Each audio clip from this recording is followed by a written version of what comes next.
आजकल युवा नेता क्या करते हैं, मोबाइल लेते हैं और किसी दोस्त को पकड़ा देते हैं।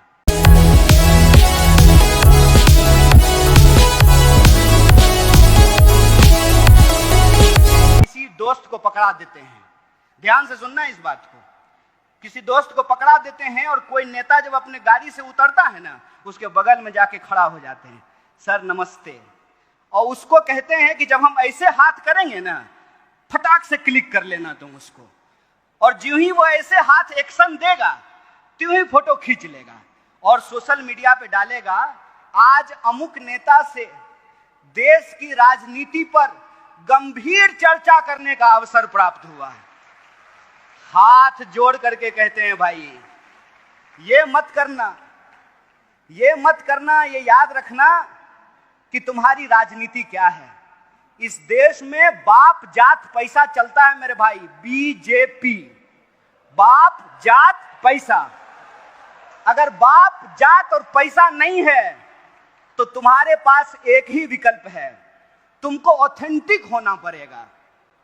वैलेंटाइन डे पे झूठ मूठ का आई लव यू कहने से काम नहीं चलेगा मेरे भाई।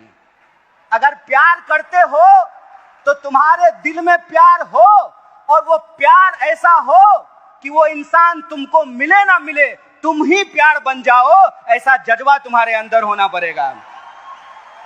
और ऐसा जज्बा अगर तुम्हारे भीतर है तो मैं तुमको एक बात कह देता हूं, कोई बाप ऐसा बच्चा नहीं पैदा किया है कि संघर्ष की कोख से पैदा होने वाले इंसान का रास्ता रोक दे। तुमको सत्य के साथ खड़ा होना पड़ेगा।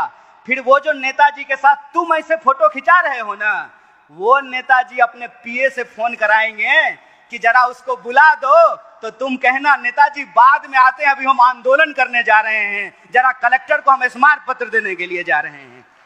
राजनीति का मतलब सत्य के लिए संघर्ष करना होता है, और सत्य की एक विचारधारा होती है, इस बात को याद रखना।